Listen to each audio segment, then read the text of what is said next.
Hi everybody, it's Mark, the Family Woodworker. I'm always looking for different ways to improve camera shots and video angles, whether in the shop or when traveling, especially when needing a camera position or a perspective that I just can't reach. Winter shots like this restricted access to a Michigan waterfall is a great example. If you don't own a drone, it's nearly impossible to get higher perspective shots or to get closer to the action. But with an extended monopod and a self-leveling DIY camera gimbal, you can actually get some really great shots like this to add to your creative arsenal. I'll include some free plans so that you can make your own or, just watch me do it.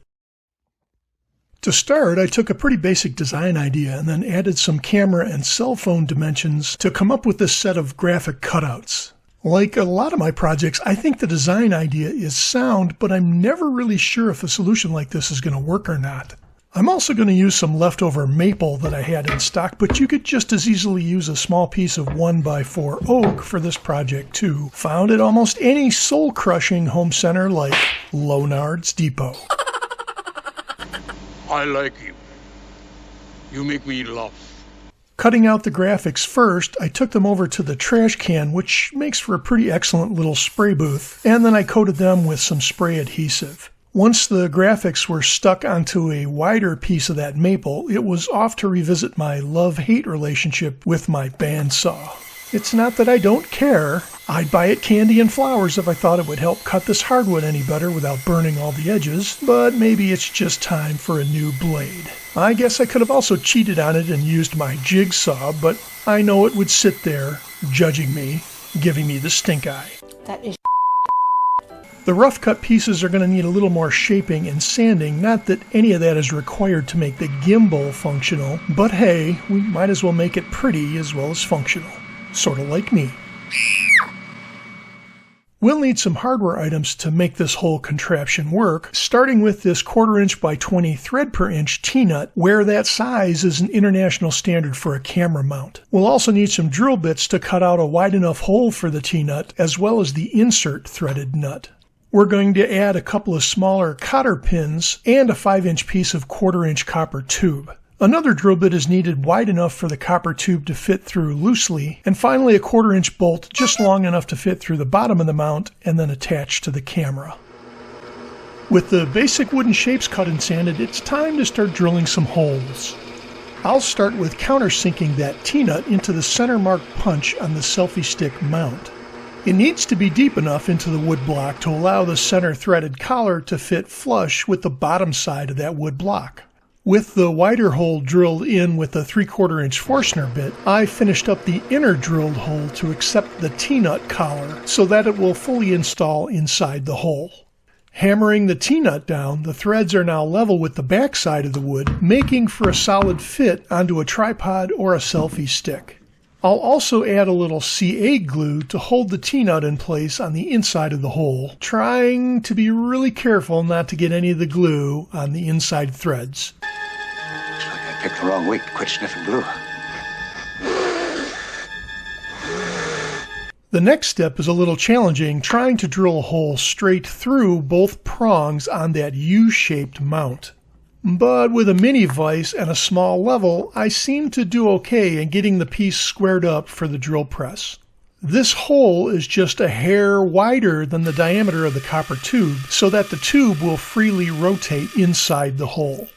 I also drilled the same size hole in the camera mount part of the gimbal, so that the camera would mount and then pivot on that same copper tube.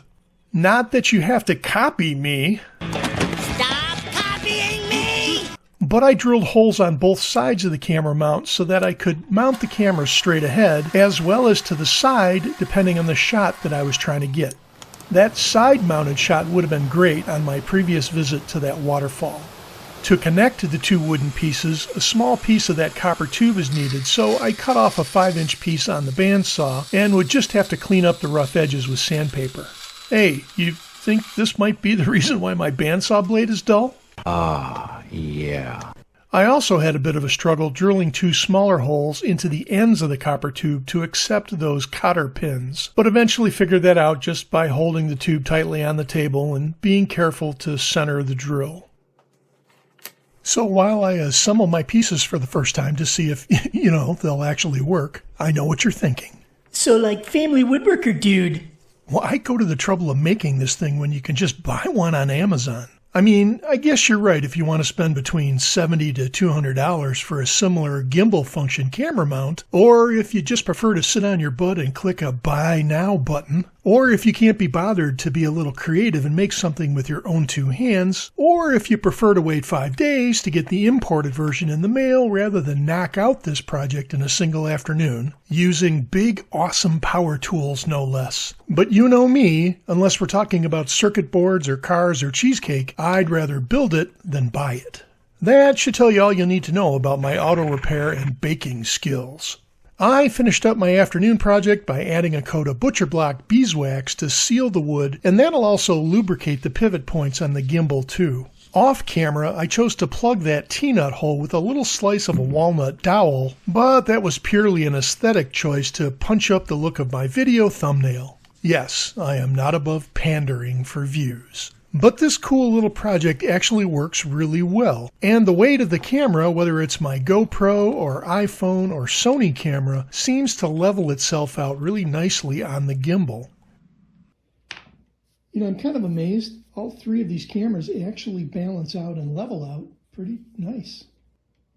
This nearly 10-foot long carbon fiber selfie stick is pretty rigid for its length, and if I work to smooth out my arm motion a little, the transition from low to high ground or panning from left to right looks pretty great with the camera's stabilization feature. I'm about to take a late winter trip around Lake Superior to catch some footage of frozen waterfalls and lighthouses, and this gimbal will add some interesting camera shots to that travel experience. I hope you maybe give this project a whirl, and if you're not a woodworker, lean on a friend or a cousin or a neighbor for a little help. Free plans for this project are on my website under the Free Stuff tab, or you can find the direct link in my video description. Hey, thanks for watching. We don't ask for donations or memberships, so your thumbs up and subscribing to the channel help us a lot in the new world of YouTube. Take care.